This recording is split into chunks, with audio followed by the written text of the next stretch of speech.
Okay, great. Well, welcome you two. I'm really, really happy to meet you.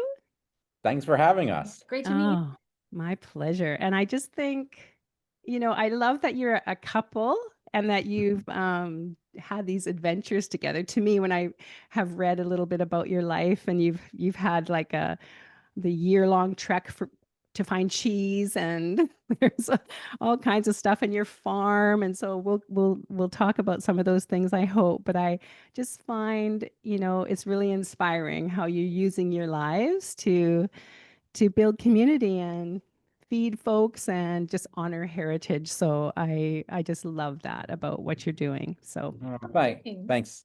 very inspiring. So, where to start? I wasn't sure where to start, but I know, I mean, I'd like a whole other, Always a tricky part. That's the yeah. tricky part for us too, is because it feels like in some ways we've done very different things over the past, well, I guess it's Mhm. been 22 years that we've been together, 21, 23 years we've 20, been together. yeah. So 23 years we've been together, Yeah. been like these sort of distinct phases and Phases. different things we've done that Yeah. to some people would seem incongruous. They seem like real Mm. shifts in, work or life Yeah. or but for us, we've definitely there's definitely a through line. Yeah, I think the through line is that it's all our interest in community and in kind of building bridges, whether the community is the Mm. American goat world that we studied when we drove around the country Yeah. looking for a model for what kind of farm we wanted to create, or Mm-hmm. inviting people into our farm and our agritourism business, Yeah. or starting community plate and collecting people's recipes and bringing people in proximity to each other, both in events and then Yeah. sort of on the page Yeah. cookbooks. Yeah, which So, actually started with the community cookbook. right. Yeah. Yeah. Yeah, that's what I was going to ask you first. I was thinking that that might be a good place to start. Is that, and tell me if I'm wrong, but I think what happened is around 2019, you published a cookbook, Yeah. and it had recipes from all around Maine and also stories. Yeah. And then when COVID hit, it it served as a way for people to kind of, um, what's the word I'm looking for? To be in community through the Yeah. book. Exactly. Yeah. Yeah. Yeah, and then and was that, do you think that was kind of the impetus for the community plate? So maybe That's talk about what was happening at that time. Sure. Well, it was definitely the impetus. And just to clarify, the book came out in 2020, right after the Oh, lockdown. So okay.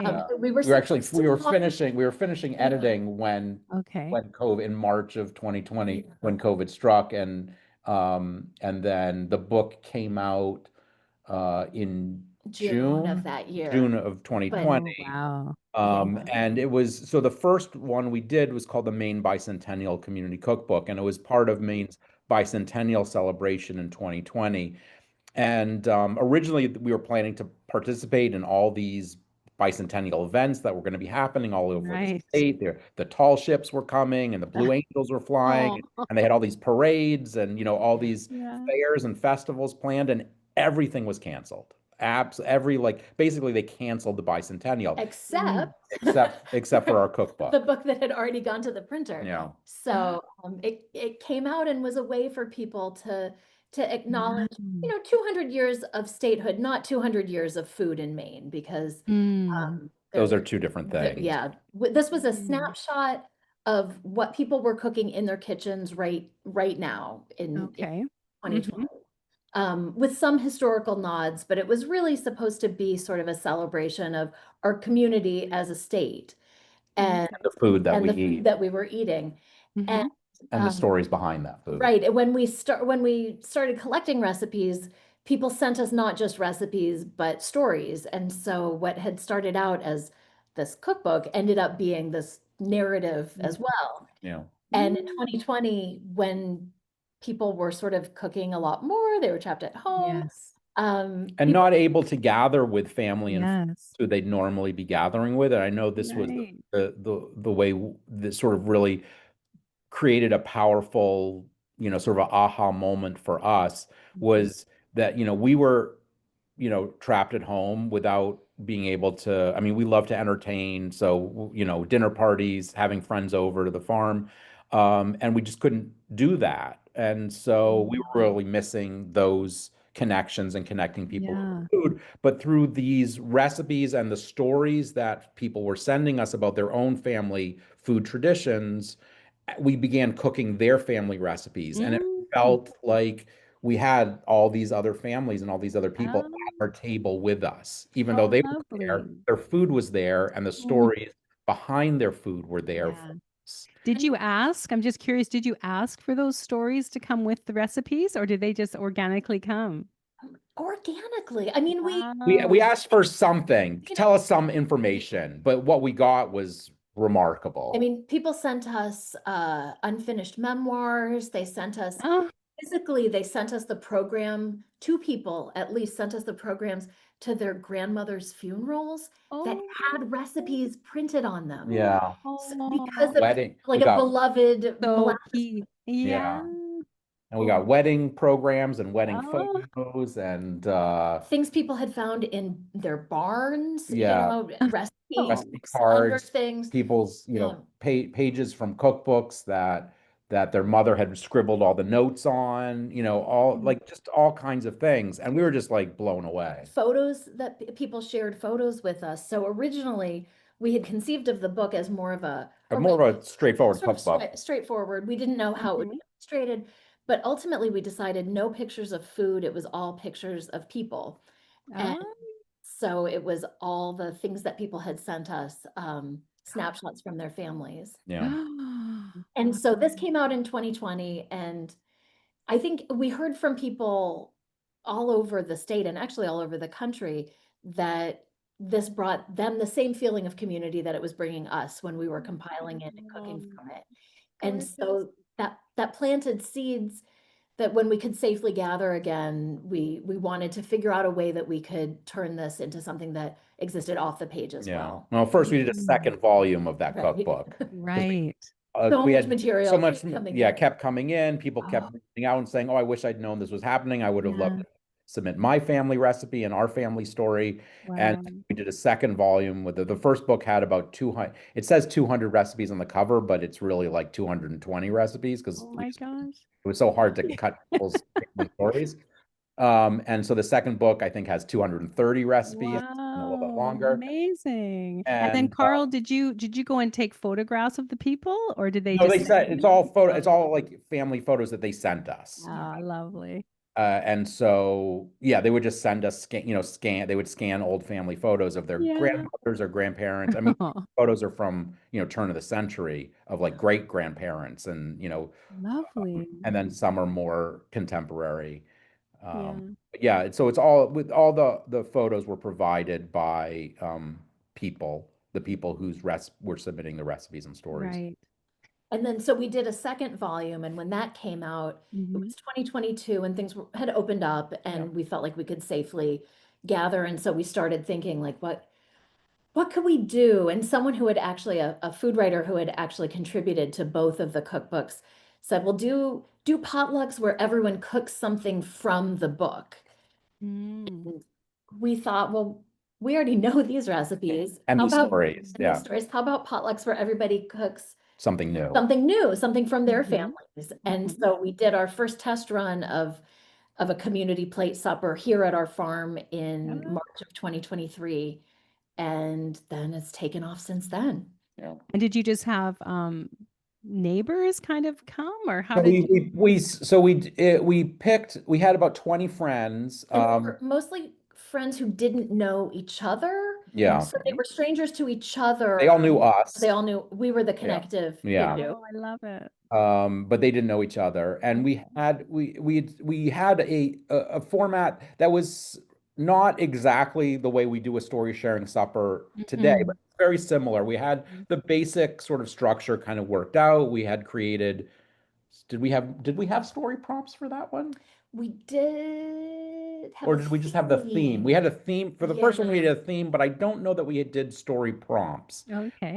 And then for subsequent, so basically the way a community plate story sharing supper works is we work with community partners. So wherever we go, it might be a library, it might be a community center, it might be an art gallery. And so we work with community partners and come up with a theme for the supper.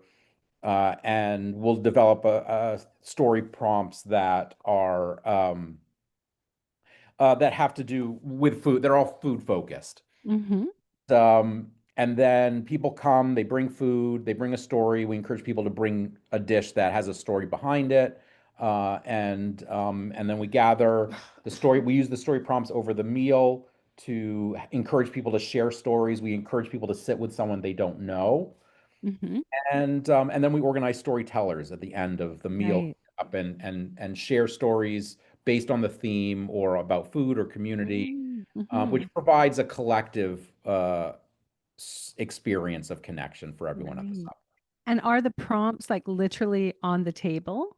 Yes, Yeah. so we have And table tents. yeah. Oh, So awesome. the table tent has the theme and the Three prompts. three prompts, which we Okay. circulate ahead of time so people can be thinking. Thinking. Mhm. And They're then on they're the there. table as well, just for scaffolding, for conversation. People And we say you don't have to use them, but if you need to, here we've provided some Yeah. Yeah. fun ideas. So the prompts are things like fun. share a story about a food that every time you eat it reminds you of a specific person or place. Love Or share a story about a food that your mom or dad made that you always hated. it. Share a story about a memorable meal that you had with someone and what made it memorable or meaningful. Oh. And different. You share a story about a fish is a prompt that we've used for a fish themed supper that we did. My favorite prompt, I think, well, it's two. One is food that your parents made that you hated. Yeah. Yes. The other is about a kitchen utensil or serving dish. Oh. I feel like even if people don't love to cook, there's always that one, Platter or serving spoon or something that pie, triggers, triggers a memory that Yeah. feels like home. That's so true. That's so true. I know that on your I want to ask some more about logistics of the Yeah, dinners. sure. And on your website, it says one sentence that really stood out to me was that the dinners are set with a focus of inclusion, attention, and generosity, which I Yeah. love those aims. So how are Yeah. they actualized? Like how do Yeah. you So we spend probably about 15 minutes at the beginning of each supper setting intentions for the meal, and we talk about things like I love that. attention and generosity. There's a Yes. quote from the philosopher Simone Weil who said, attention is the rarest and purest form of generosity. And we talk about belonging and inclusion as well. And we have different way. Should I get, no, I'm not gonna, no, okay. It's getting into like really nitty gritty. I'm getting into the weeds. Sorry. I have That's okay. I like the weeds, so it's but up to you. we talk about inclusion, Mhm. and it just I think kind of sets the stage, and people are already primed. They're coming. Mhm. It is a potluck, and so people are bringing food. But we also kind of set the stage physically when Oh, people arrive. yeah. We always have tablecloths and napkins, and we use Beautiful. vintage china and glass drinking glasses and metal flatware. And we've been collecting all of this from Goodwills, and estate Yeah. sales for years Yeah. now. But And flowers. and flowers, there's fresh flowers on the tables when you come in, and none of it's fancy. I mean, it's not Mhm. it's not like you're going into this like dripping with elegance sort Like of. elegant. It's Yeah. not like a white tablecloth Yeah, restaurant. there's no like little Right. photo candle. Yeah. But Yeah. makes you're elevated because Yes. the table has been set for you. Yes. Mhm. It's not disposable. There's nothing. There's no paper or plastic. Yeah, there's no like throwaway, both Yes. physically and emotionally. It's just Lovely. on a lot of levels. Yeah. Yeah, so people are coming in to this setting where Visually prime. right, and just really encouraged to kind of be their best selves. And then on top of that, we layer these messages of generosity and Mm, attention. We ask people to turn off their phones so that they can really be present with both the people that are there sitting across from them or next to them. mhm, When we work with a community partner who's providing the venue, we emphasize the importance of using, oh, sorry about that. Um, we when people come, we emphasize the importance of using rectangular tables, not like those big round banquet tables, mhm, because it facilitates conversations. At a horizontal table, there are five people in your immediate vicinity that you can have mm, conversations with. So it reduces the possibilities that someone comes and there's no one for them to talk to. interesting. And then the other thing that happens that because it's a potluck, people are bringing food. So they're bringing, most people are cooking. Not everyone. We tell people if cooking is a barrier to participation, you Right. can bring, buy something at the store, Or uh, or come or come or with or come without food. There's just there's al- there's stories. always plenty of Yeah. food, and Mm, so we really try to have, it's a free event, so there's no economic barriers to participation. mhm, We try to just lower the bar so that there are really yeah, no bumps in the road to yeah, eliminate Just to get any people in the barrier. room and Yeah. make sure that anyone who wants to be there can be there. right. But for the most part, people are bringing food, and so it's food that they've made. Often it's food that has some kind of story behind it, a family recipe. And so they're really bringing something of themselves and sharing something of themselves, feeding, like everyone who's in the room is feeding everyone else who's in the room. Yeah. And so we're all feeding each other, we're all receiving food from each other. Yeah. So there's this real just atmosphere of both sort of giving and receiving Right. simultaneously, Yeah. which I Yeah. think, fuels this atmosphere of generosity and Yes. willingness and openness to receive generosity. Yeah. And like an equitable, Mhm. inclusive Everyone's on the atmosphere. same level. Yeah. Yeah. No And one I is a love, server and no one is only right. receiving. Mhm. Yeah. Perfect. Yeah. And it strikes me, I don't know if you've ever read the book, The Art of Gathering by Yes, I Karl. have that. Oh, Yes. Yes. I've read it so many times and use it Yeah. in my work so often. But you've really protected the guests. She always talks about by those opening conversations and setting that tone of listening and respect, and that's so important and is so overlooked sometimes I find in Yeah. different gatherings. So, are you two actually at all of the dinners? Mhm. Do you go to Yeah. how Right often do they now. happen? Well, so we've been doing this for 2 years. We just did our 32nd supper in Oh my 2 years. Yeah, our first public supper was June 24th of 2023. Yeah, So almost, almost yeah, exactly almost two exactly years. 2 years. Yeah. And so we've done 32 suppers. And they've been all over the state. So we've had supper. Maine has 16 counties in it, and we've done suppers in 12 of the 16 counties across the state. Wow. And so Um, is it important to you to be at those all of them? In the formative stages, it has been because I Mhm. think we learned something from each community we go into. Mm, Supper from the size. We've done suppers for as few as 14 people and as many as 100. yeah, And you take something different away from each event. We've learned what we need to add and make more explicit. We now have little recipe cards that we have people fill out and put with their dish so that allergens are right. noticed. Yes. There are things when you talk about protecting your guests, there's like physical safety things Yeah. that we've learned yeah, along the way too. Our goal is to make it so that we have a kit, and Carl, maybe you can speak to this, but yeah, a kit that we can share so that these Right. can go beyond us. yeah. I see. Where we have been, it's felt important for us to be there both for ourselves and also to protect the idea so that it's Yes. done sort of the way we envision to make sure Yeah. that works. Yes. Although there's always like because we work with a community partner, and Mhm. and I think this is one of the beautiful things about it. We're constantly, I wouldn't say, I mean, compromising, not in like a bad way, but like they're Adapting. adapting. There's like little Mhm. things that you have to do depending on the venue or depending on Right. the community. And so we're sort of taking all of that information and digesting it and Mhm. understanding it Mhm.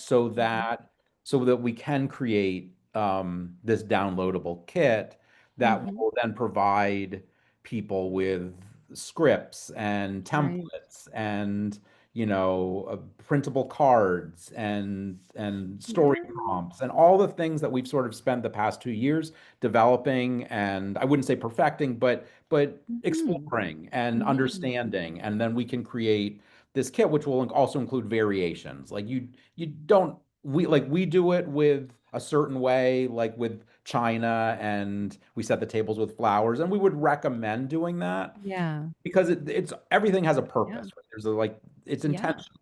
It's But you intentional. don't have to, like, in some ways, just the most important thing is getting people together, Right. sharing food and And sharing stories and have, yeah, just like getting, like, just like if it, we do it in a very, very intentional way, but there's nothing better than just like throwing a potluck, having people bring food, Yeah. sharing food with each other. It inevitably leads to stories, whether you do story prompts or not. People are going Yeah. to talk about the food that they brought. It's like kind of built in to the experience. Mhm. So, Mm. so I say, like, the important thing, number one, and this is, thinking about your conversation with Vanessa from Block Party USA, like Mhm. the most important thing is just like get together, share food, Yeah. you know, Yeah.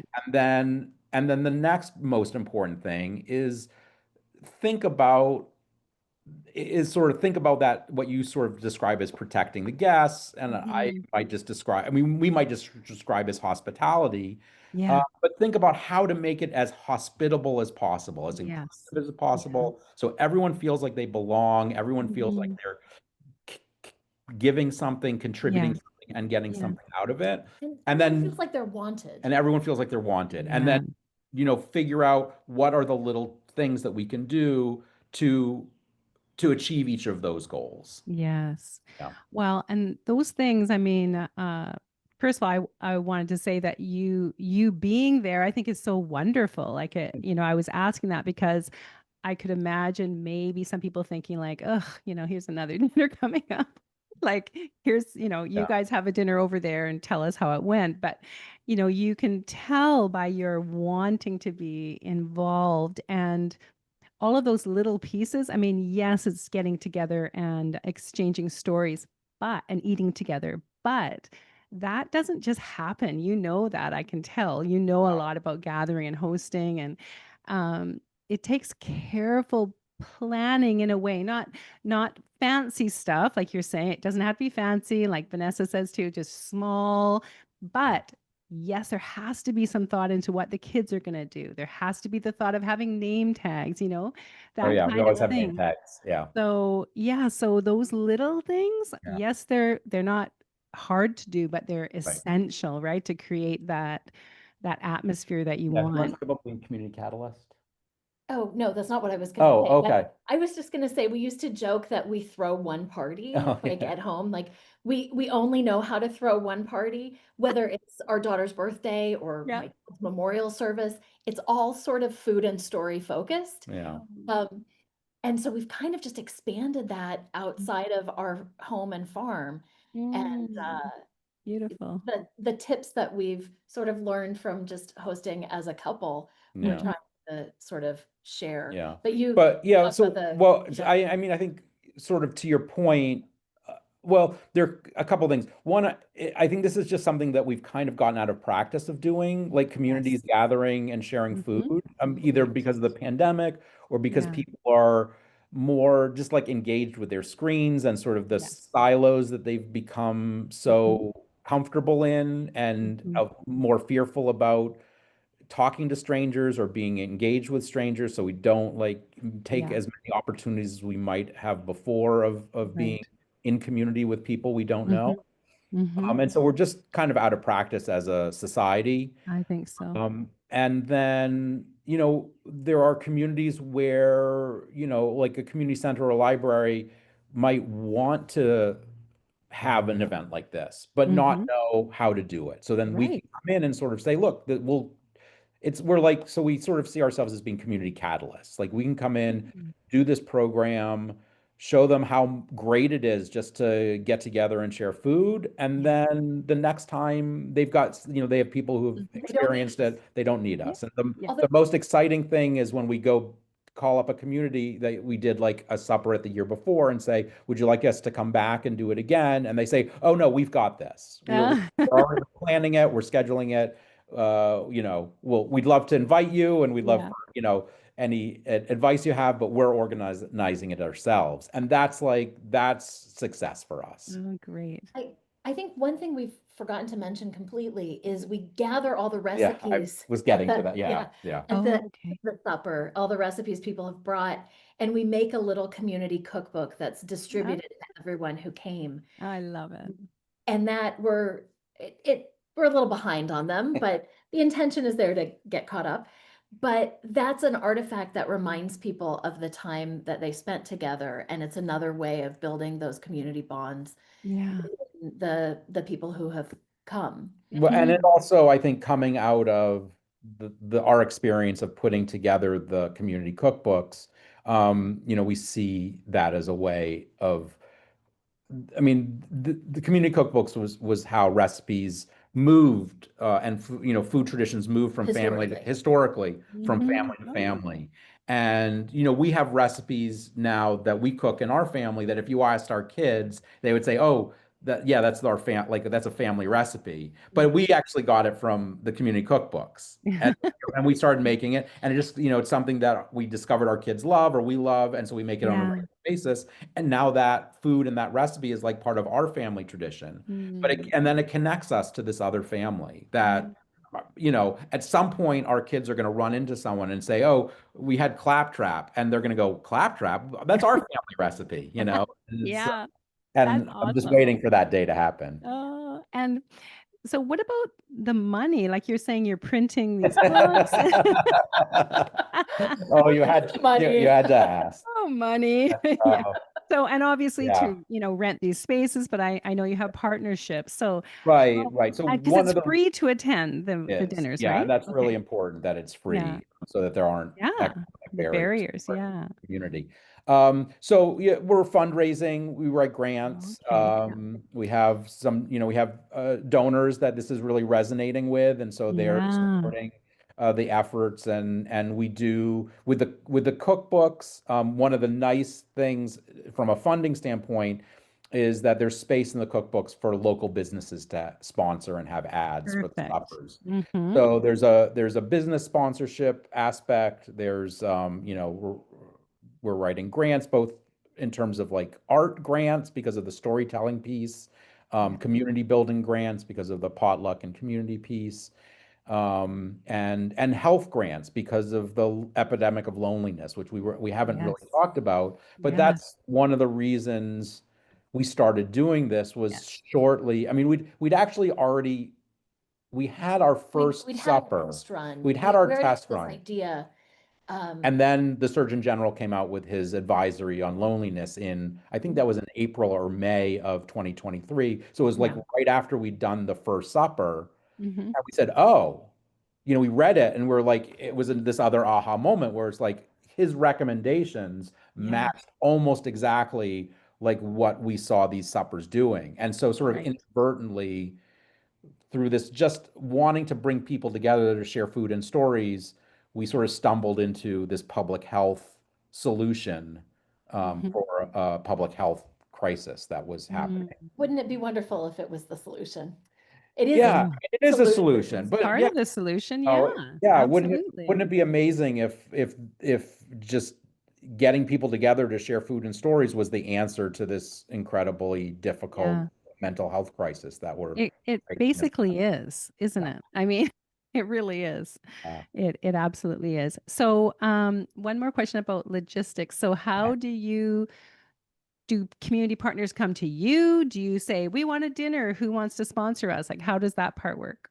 So we have found in the couple of years that we've been doing this that it works best when a community partner comes to us. We're sort of like, I say we're like vampires. We have to be invited in. Yeah. it works best because the community, if they invite us, they Yeah. know that this is something that their community wants, that it Yeah, will be safe for exactly. them. And Mhm. they're invested in And it. they're invested. Invested. Yeah. And Mhm. so generally communities find us. Often it's libraries that find us Mhm. or community centers that are already doing programming. Especially, we see these suppers as intergenerational. That's a Yeah. little aspirational because there are certain demographics that this really resonates with more than others. But But I um, think almost all of our suppers have been intergenerational to some to point. some Some degree, degree. Yeah, yeah. to some degree. Okay. Some more than And others, but yeah. But so organizations will hear about us or find our work when they're already doing things like this, Yeah. and Okay. add us into the roster. yeah. Yeah. But I mean, it's the word of mouth has been relatively easy because I mean, we've been really amazed at the response and how interested people are in this. So word has Mhm. spread pretty quickly, and someone will come to a supper and tell someone else about it, and they tell their local librarian, and the librarian lights up and says, "Oh," Right. and then they reach out, and then we go and do a supper. So, uh, Wow. I think, you know, I guess pun intended, people are just really, really hungry for this type of social connection. Yeah, I think so too. So, I was going to ask about how it's grown, and I can tell Mhm. you've mentioned the kits that you hope to make, and hopefully people will sort of take them on their own. So, is there anything else about the logistics that, let's see how often they happen? um, What about the two of you? Like what I know, like Margaret, you're a baker and you've written lots of like several books and Yeah. um did you both have, this really memorable experience with food in your growing up days? Like, do you think that's affected how you are today? Like, were meal times very sacred in your homes, or is this something that's just developed with your relationship together? I think a lot of it has developed with our relationship and with the kind of family we wanted to build, Hmm. when we became a couple and started having children. We Yeah. wanted meal times to be sacred and special. Mhm. And I know for my grandmother in my grandmother's home, I mean, it was she is the model that I use for a Mm. lot of what I do. She was working class. It wasn't like it was, fancy fine dining, Yeah. but she made mealtime special and always had a home cooked meal for her kids, her 9 Mhm. children. Oh my And gosh. was very formal about, the way the table was set. I mean, I remember being Oh, like 4 years old and being trained on, the fork goes here yes. and Wow. this is the way you work your way in, Yes. with your salad fork, etc. Yeah. So food was always something that was important to me and to my relationships with my family members. Yes. And then it was the family life was what I wanted to transmit to our kids. Yeah, Okay, great. I don't And what know. about with your experiences with all these dinners? Are there a couple of stories that come to your mind, like of something, where you could see it was making a real impact on somebody, or, that someone has relayed what one of these dinners has Yeah, meant to yeah. I them? mean, there's lots and lots of them because Yeah.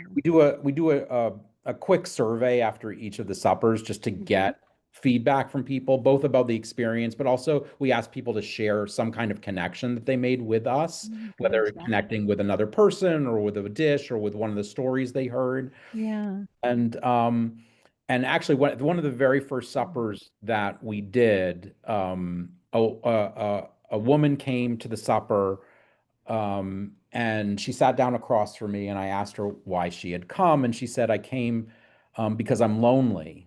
And it was the first time I'd ever heard someone say it out loud, so it was a really powerful moment for me. Mhm. And then the woman sitting next to her immediately like wrote down her phone number and handed it to her and said, "Let's go get coffee tomorrow." And then Oh, the third woman who also at that same supper connected with the two other women, and they all exchanged numbers. And like the very next week, I think they went for coffee like the next day, and then the next week, I think they went to the like mayoral debate in the city. And a year later, they've all become like really good friends, the three of them. And this is, that's another sort of example of intergenerational, because the first Yeah. woman who came was a grandmother. The younger woman sitting next to her was like a PhD student, and Ah, then the third woman was an artist. I think maybe in her late 30s or 40s. Um, wow. but the three of them have become great friends, and then a year later, they all came to another supper that we did together, the three of them. But they all sat with other people at the supper, which was really like an amazing kind of thing. That supper, the one that they came to in Skowhegan, they were celebrating the one who was a doctoral student, had just submitted her dissertation, Yeah, and she was Oh, finally like a PhD. yeah. They So came to a the three of community them plate supper to celebrate. together. Yeah, which is Yeah. really my nice. gosh, that's amazing. Oh, I love that. And you too, you have your farm. And Hmm. so is it part of it's like a tourist attraction, is that right?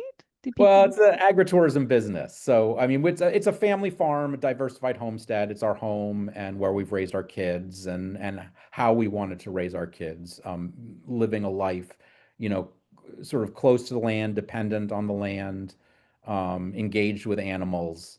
But then just because Mm. of who we are, and, we really believe strongly that we want to share our We experiences can't help ourselves. with other people.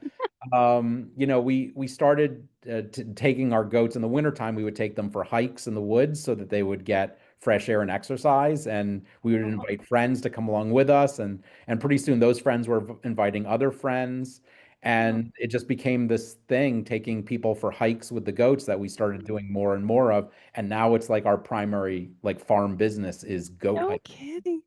You go yeah, Yeah. hiking with goats? People Go go hiking hiking with with goats. goats. Yeah. yeah. Oh my gosh, how many So it's goats a do you have? we have about 15 or 16. Well, we have Ah, six new babies, so I yeah, guess we have we have 20. 16 outside and 6 in the house. Yeah. So we have a You box do? of goats, Yeah. yeah. And Yeah. if you can hear, I could hear them, they're They're hungry. yeah, They want a bottle, it's lunch. but Oh you hear a my little, yeah, gosh. Yeah. little stir Wow. noises. So Yeah. yeah, so we do the goat hikes, and that's kind of our primary farm business.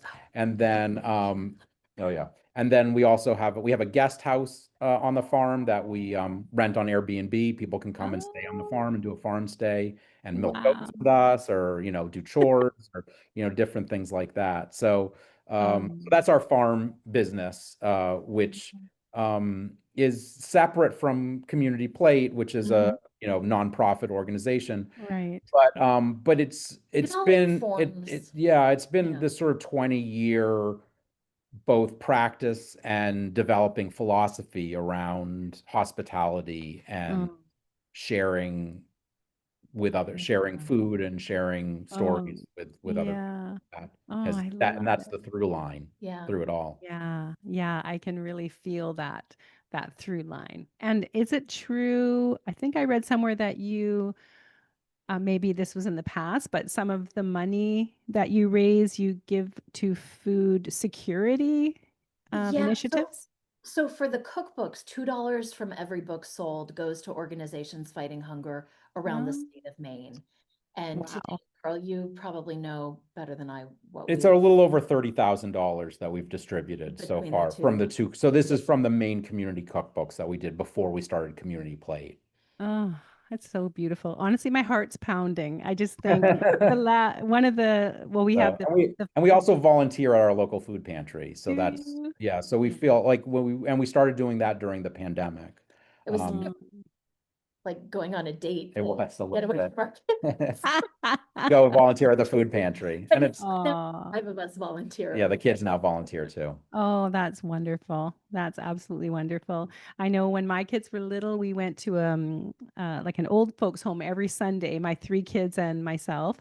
And even my youngest was a newborn when I brought her. She was 10 days old, and we served cake to people after they had their church sort of session. And it's one of my fondest memories, and it did a lot of things for my kids. So I think that's beautiful. So before we get to the quote, I'm going to read you the quote in a second. And the last two questions, I think I wanted to ask you, I'm always so curious just about people like you, like people.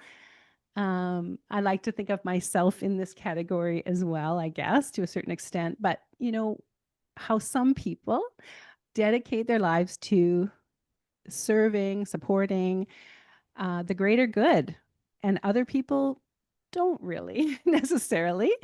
And, there's lots of, privilege and all those things involved. But I mean, basically I see you, your life is like, you're dedicated to serving others. And so, where do you think this came from? Do you think, was there a catalyst in your life way back when? Was there like a mentor that you had? Or where do you think this comes from for you too? Well, I mean, my parents were really always really deeply involved in local community activities. And I think it really, for me, it came directly from them. And I think for them, it came from their parents. It was just, Okay. um, everyone was involved in some sort of community organization.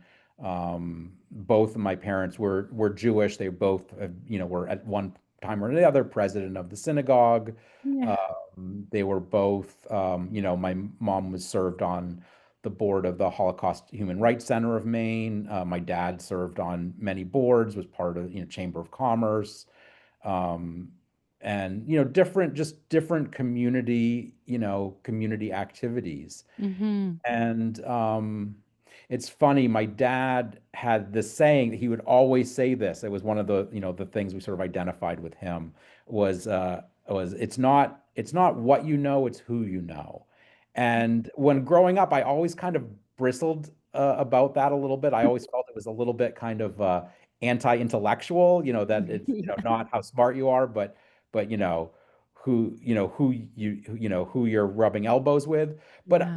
I've come to understand that it's really about social connections. Like that what's really, really important is our social connections, and that's who we Mhm. know and how we build community.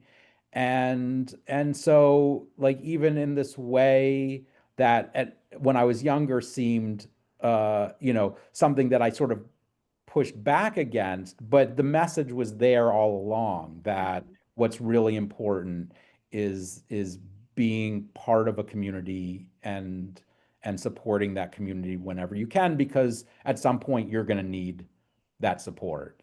Mhm. Mhm. And if you when you are able to support the community, then when you need that support, the community is going to be there for you. Yeah. Great. How about you, Margaret? What do you think? Well, I mean, it's a hard act to follow. It Just say ditto. But my parents and their parents were all deeply involved in service. My dad served in the military, and both of my parents were educators, and Mhm. were always my dad was always running for office, losing, never the always running for something, being the person that you could call on if you needed a name for this, or Yeah. my parents both volunteered teaching in prisons. Oh, And wow. I think it's just it rubbed off. And then I went to a college where our college motto was really drummed into us that it's not to be served, but to serve. Mhm. That has just really Yeah. informed my adult life. And then I married into this family of, Yeah. people who are magical in the way that they can create community around them. So Oh, that's so beautiful. luckily, yeah. Yeah. Yeah, I think, part of my real interest is, if we can figure out why certain people become so service Mm. oriented and other focused, maybe more people will do it. So that's what I hope. So, yeah, like a family value, and it's a, And I think just leading by example, Yeah, exactly. it just Yeah. modeling that Modeling. behavior Yeah. to everyone around you, yeah. Mhm. or Yeah. to do just a little bit more to make somebody's else's life easier. Like it Yeah. really is not hard to do that. I know. It's But not, it's interesting, right? That some people just don't think this way, yeah, I just find it interesting. But, I think the more initiatives like this, like what you're doing, and that ripple effect, and hopefully things will get more to community again. I hope. Yeah. I think you just when we talk about ourselves as a community catalyst, it's just giving people the opportunity to be their best selves. Mhm. And once you feel that, what it feels like to Yeah. extend yourself a little bit and be a Mhm. little bit more open And be received and be received, with it's Yes. gratitude. it feels Yeah. good. It It's feels so good. something that once you have a taste of that, Yeah. you want more. Yeah. So Exactly. we're seeing that, cascading effect Yes. just locally in what we're doing in Maine and in And nationally as initiatives like yeah. what you're doing. Yeah. And there are Yeah. so many people who Yes. are working to get Yeah. us Yeah. to a better place. It's really Yes. exciting Yeah. to feel like It I is. kind of stumbled into it, the sort of social connection movement that has Mhm. really taken, I mean, just in the past 2 years. I mean, I know there are a lot of people that have been at it for more than that, but it feels like just Yeah. in the past 2 years, it's really Mhm. taken off, and that there are all, new national organizations like Yes. Weavers and Yes. Generate and all these like organizations that are really working hard Mhm. to create networks of people, educate people, support Mhm. people that are doing this work at the grassroots level. Yeah. And we're really excited to be in that Yeah. cohort, to Yeah. be part of that movement Yeah. and We be able to share, our knowledge and skills and And learn from what other people are doing as yeah. well. Yes, that's so great. Well, part of the reason I do this podcast is because, the good stuff that's going on, just like you're Yeah, saying, we know because we're in this realm, right. but it's all around us, but we just don't get to see it very often. It's like squeezed in at the bottom of the newscast for 30 Yeah, seconds, right? yeah, right. Yeah. So anyway, this is so great. So I'm gonna read you the quote now, and you can respond to it in any way you wish. You might disagree with it, agree with it. Maybe it reminds you of a story, whatever you think. So I chose an Anthony Bourdain quote. I thought that might be a good person to talk to you about.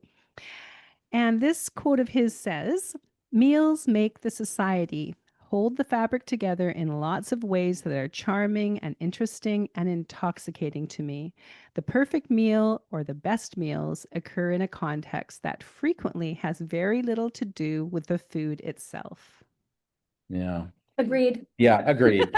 Done. It's really interesting that you chose that quote because I think it's something that I've been giving a lot of thought to recently, which is sort of the emotional um I am still working on coming up with the right phrase for it, but I guess right now I'm going with emotional nutrition, which is kind of because we talk a lot, Yeah, we've I been love involved that. in food insecurity for a little bit, a while. And so Hmm. often when we look at food insecurity, we're really talking about nutrition, both in terms of calories or Hmm. sort of health, either food that's going to fill your belly or Yeah. provide, healthy, healthy food. But there's Hmm. also a role that food plays in our lives, which is a purely like emotional and psychological one that connects us Yes. culturally to Hmm. either our families or our ancestors or Hmm. our communities, regional, food and things that have important that might not be health. It might not be the healthiest food. Right. It might be something like Yeah. tater tot poutine, which Yeah. has become our daughter's, I know or that up in Canada. ambrosia, or all these, Ambrosia. aspic Yeah. salads and things like Yes. that. I mean, it's S'mores.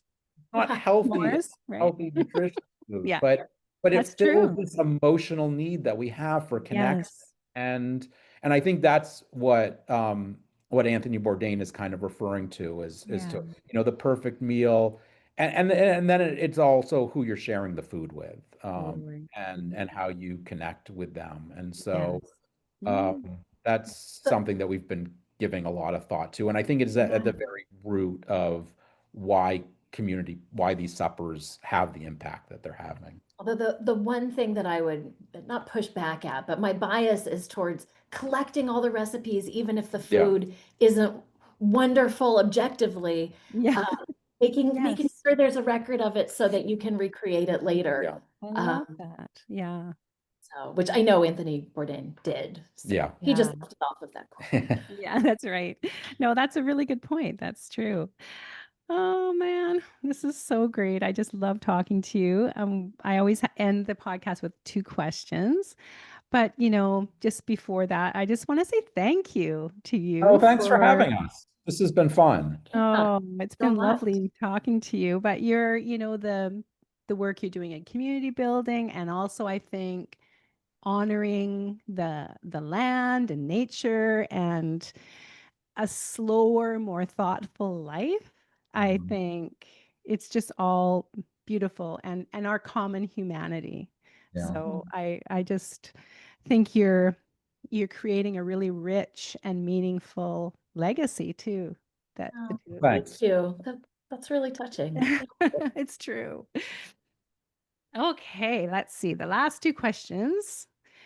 So the first one is, with the understanding that what we shine light on grows, if we imagine a world in which we were to all focus more on fostering love.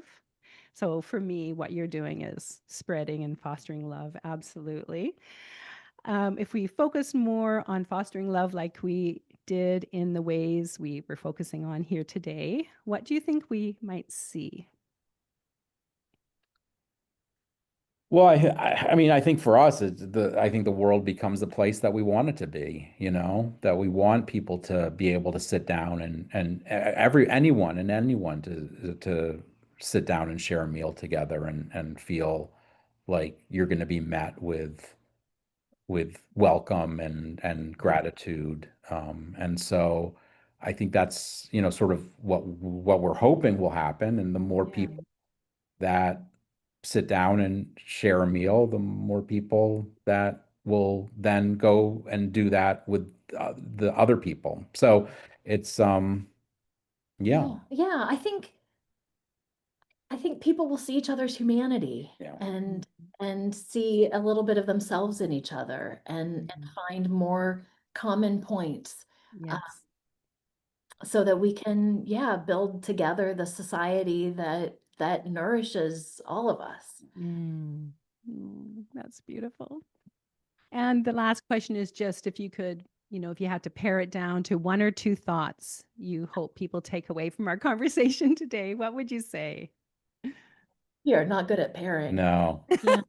not our That's strength. okay. I'm not either. Yeah, I think Just to give you a chance to say your yeah, biggest things. I think, like so many religious traditions teach us, just open the tent flaps and invite people in. You Mm. know, that's the one thing I would say is just invite people in Beautiful. all ways. yeah. Oh, I ditto. agree. I'm gonna just gonna agree. Oh, thank you. Well, thank you so much for your time today, you two. It's just been a Oh, thanks for delight. having us. And I Thank really want to come, if I ever go to Maine, to hike with Yeah. those goats Oh, because, yeah, absolutely. We Anytime. we have a guest house, so Yeah, you could come stay. oh my gosh, anytime. right. Oh my gosh. Well, thank you so much for being here. Thanks so much for having us. This was just delightful. Oh, thank you.